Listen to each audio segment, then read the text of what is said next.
Political editor Heather Hewitt, and I'm joined now in Sydney by the Shadow Treasurer, who I'm sure will want to answer that. Joe Hockey, I'll come to the substance of the luncheon address in a few moments, but I do want to clear up something first. A number of journalists today referred you to Tony Abbott's explanation on this program about when he's speaking the gospel truth and when he's not.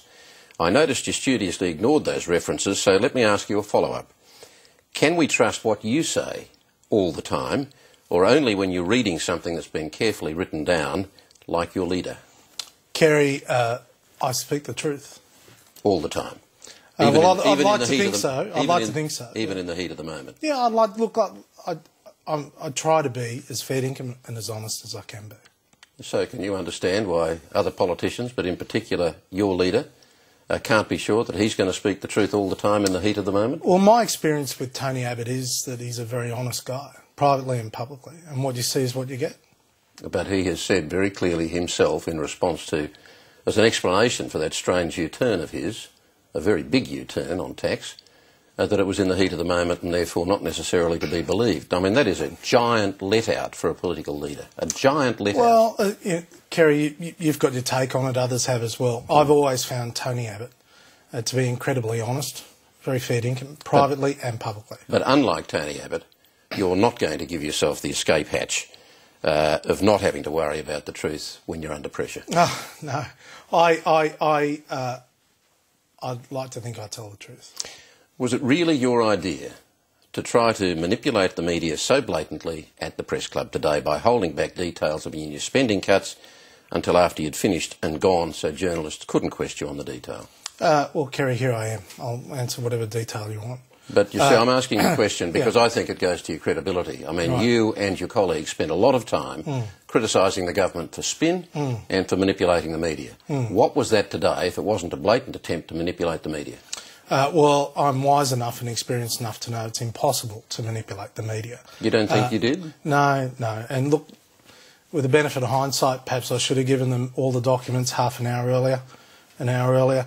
If that's the biggest issue to come out of today, then I'm really concerned about it, because we outlined today a comprehensive economic plan and a plan that goes to productivity, about getting Australia into a position where it's rebuilding sustainable growth. You heard what Andrew Robb's explanation was. Quote, Joe felt if he put a document out with all the numbers, that was the end of the rest of his speech.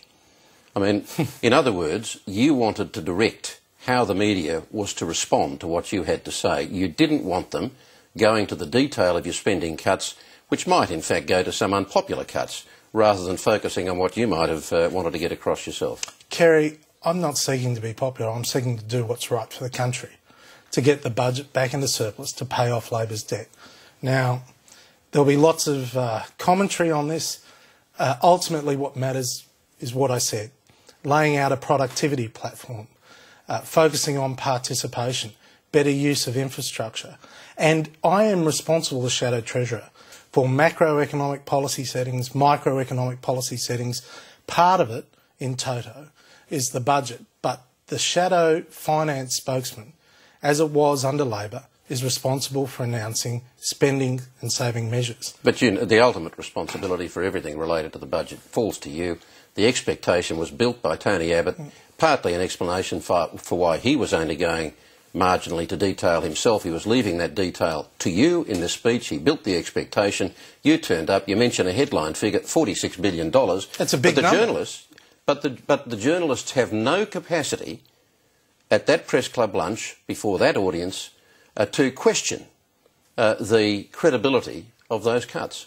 You deliberately withheld the detail from them. Well, Kerry, with the benefit of hindsight, I could have given it to them half an hour earlier. But Andrew Robb held a press conference afterwards for 45 minutes.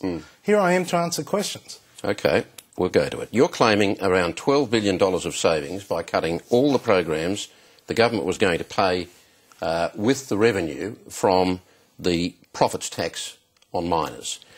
But you've promised to oppose the tax in the Senate. The government has said, well, if there's no $12 billion tax, there's no $12 billion of programs. So there is no saving there for you to claim.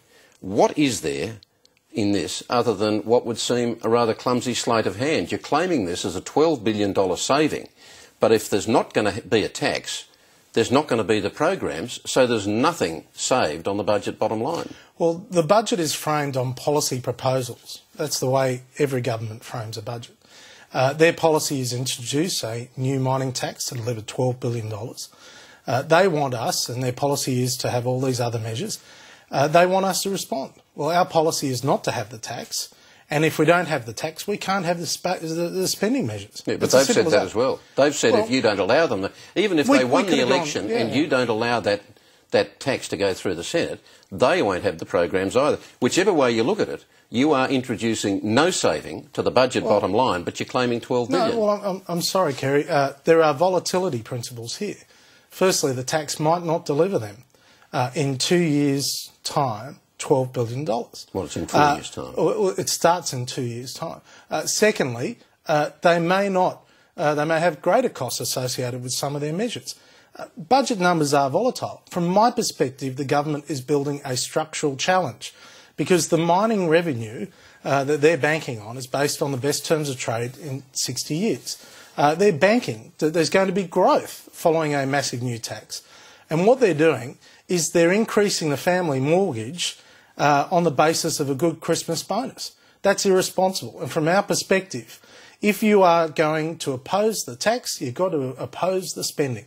Yep. And it's but so are they. What they're saying. No. Look, let me just answer this question simply. Yeah. Whichever way you approach this,